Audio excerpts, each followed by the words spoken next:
안녕하십니까. 장애인 관련 행정심판과 이의신청을 전문적으로 대행하고 있는 군맨행정사사무소 대표 유연산 행정사입니다. 오늘은 첫 동영상으로 지적장애 판정 기준에 대해서 살펴보겠습니다. 이후에 차근차근 지적장애 관련 이의신청과 행정심판하는 방법에 대해서 살펴보겠습니다. 아마 지적장애 판정 기준은 가장 기본적인 사실이기 때문에 지적장애인 보호자님께서는 아마 대부분 아시는 사항일 거예요.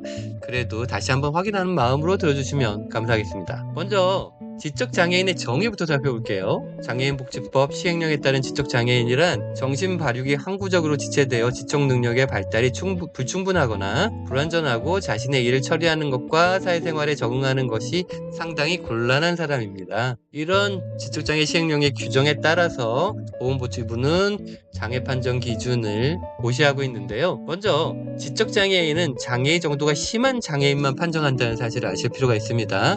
옛날에는 중증, 경증 이렇게 구분했죠. 지금은 장애 정도가 심한 장애인과 장애 정도가 심하지 않은 장애인으로 부르는데요. 지적 장애는 장애 정도가 심한 장애인에 대한 판정 기준만 있다는 점 유의하시기 바랍니다. 그러면 장애 정도 판정 기준을 한번 읽어보겠습니다. 먼저 1, 2, 3이라는 숫자가 있는데요. 옛날에는 장애 정도를 장애 등급이라고 표현했고 1급, 2급, 3급 이런 식으로 표현했습니다. 지금은 등급 대신 장애 정도라고 표현하고 1호, 2호, 3호라고 표현합니다. 자, 1호부터 보시죠. 지능지수가 35 미만인 사람으로 일상생활과 사회생활의 적응이 현저하게 곤란하여 일생 동안 타인의 보호가 필요한 사람. 2호, 지능지수가 35 이상 50 미만인 사람으로 일상생활의 단순한 행동을 훈련시킬 수 있고 어느 정도의 감독과 도움을 받으면 복잡하지 아니하고 특수기술을 요하지 아니하는 직업을 가질 수 있는 사람. 3호, 지능지수가 50 이상 70 이하인 사람으로 교육을 통한 사회적, 직업적 재활이 가능한 사람. 이 중에서 2호와 3호가 중요하죠. 지능지수가 최소 70 이하여야만 3호에 해당하여 지적장애인 등록을 신청할 수 있습니다. 그리고 2호, 지능지수가 50 미만인 사람만이 장애인연금 대상입니다. 2호와 3호는 장애연금을 받느냐 못 받느냐에 아주 중요한 차이가 있죠. 그러니 유의하시기 바랍니다. 문제는 서류상으로도 이 기준에 해당해도 미해당 판정이 나오는 경우가 굉장히 많다는 것입니다. 제가 볼 때 기준을 충족하는 장애인의 절반 이상이 여러 가지 이유로 미해당 판정을 받습니다. 이 문제에 대해서는 앞으로 차차 설명해 나가겠습니다. 자, 다음은 장애인 등록 신청 서류에 대해서 알아보겠습니다.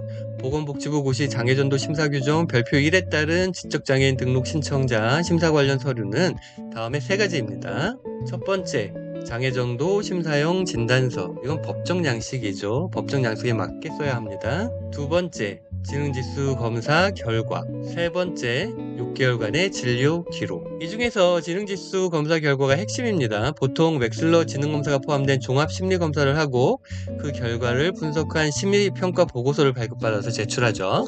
그리고 직접장애인 심사용 진단서는 정신건강의학과, 신경과, 재활의학과, 소아청소년과 전문의가 작성해야 합니다. 소아청소년과는 신경분과 전문의여야 돼요. 이 중에서 소아청소년과 전문의는 2022년에 추가됐습니다. 지적장애인을 둔 보호자분은 이 점에 유의해야겠죠.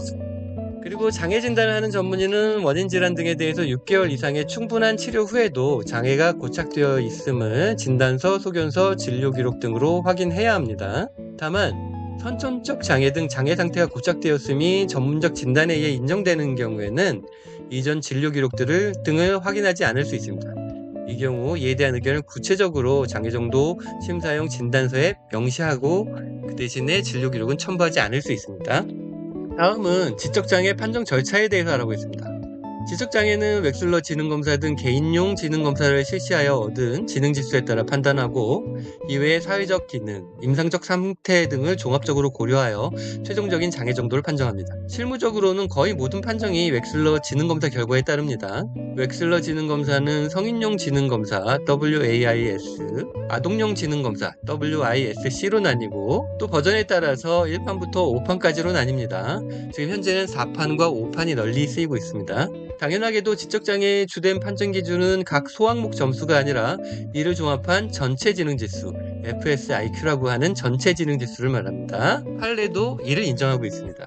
그리고 사회적 기능이나 임상적 상태를 판단하는 주된 근거는 진료 기록입니다.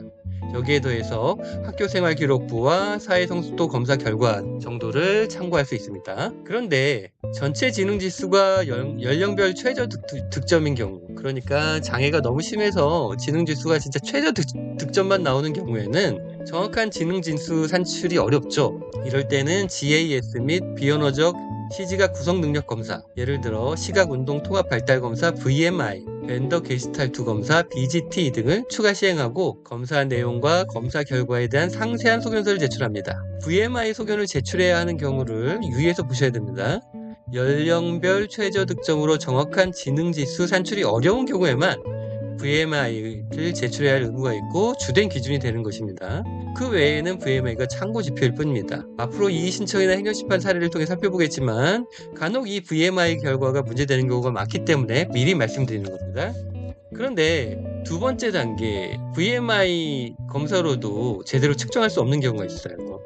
만 2세부터 지적장애를 판정하는데 이런 표준화된 검사 점수로 최종적인 장애 정도를 판정하는 것이 어려운 경우, 장애가 너무 심하거나 다른 문제가 있어서 검사 자체를 실시하기 어려운 경우가 있겠죠. 이런 경우에는 한국판 라이터 비언어성 지능 검사, 바인랜드 사회성숙도 검사, 사회성숙도 검사하면 대부분 다 바인랜드 사회성숙도 검사를 말하는 겁니다. 그리고 바인랜드 적응행동검사 또는 발달검사를 시행하여 산출된 적응지수나 발달지수를 지능지수와 동일하게 취급하여 판정합니다.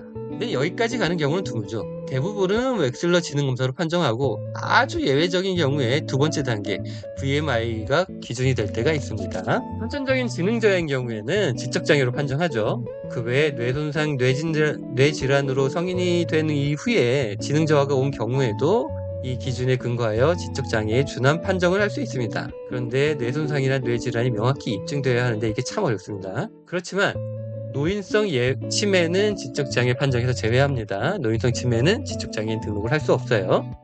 그 다음 마지막으로 장애 진단 및 재판정 시기에 대해서 알아보겠습니다. 지적장애 진단은 장애의 원인 질환 등에 대하여 충분히 치료하여 장애가 고착되었을 때 진단합니다. 그 기준 시기는 원인 질환 또는 부상 등의 발생 후 또는 수술 후 6개월 이상 지속적으로 치료한 후로 합니다. 다만 만 2세 이상에서 선천적 지적장애 등 장애의 고착이 명백한 경우에는 치료를 하지 않고 지적장애인 등록을 신청할 수 있습니다. 발달 단계에 있는 소아청소년은 만 6세 미만에서 장애 판정을 받은 경우 만 6세 이상부터 12세 미만에서 재판정을 실시해야 합니다. 또한 6세 이상 12세 미만 기간에 최초 장애 판정 또는 재판정을 받은 경우에는 향후 장애 상태의 변화가 예상되는 경우에만 12세 이상에서 18세 미만 사이에 재판정을 받아야 합니다.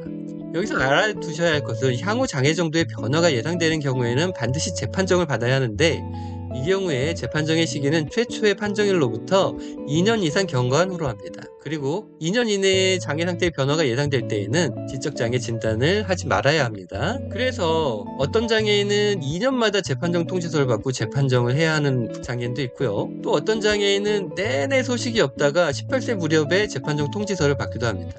이것은 장애인 판정에 대한 권한을 위임받은 국민연금공단의 재량에 따른 것입니다. 공단이 보기에 장애인의 상태가 양호해서 단기간 내에 장애 정도에 해당하지 않을 가능성이 크다면 2년마다 재판정 통지를 할 것이고 그렇지 않으면 18세 무렵에 딱 한 번 재판정 통지서가 올 것입니다. 재판정에서 미해당 판정을 받는 경우도 굉장히 많죠. 굉장히 많습니다. 여기에 대해서도 차차 설명드리겠습니다.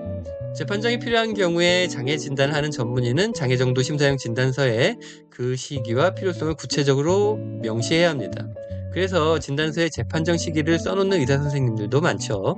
하지만 장애인 등록을 원만히 하기 위해서는 재판정 언급을 아예 하지 않는 것이 좋습니다. 네, 이상으로 장애정도 판정 기준에 대해서 살펴봤습니다. 궁금한 점이 있으면 어디서든 물어보시고요. 그리고 구독과 좋아요 잊지 마시고요. 좋은 하루 되십시오. 감사합니다.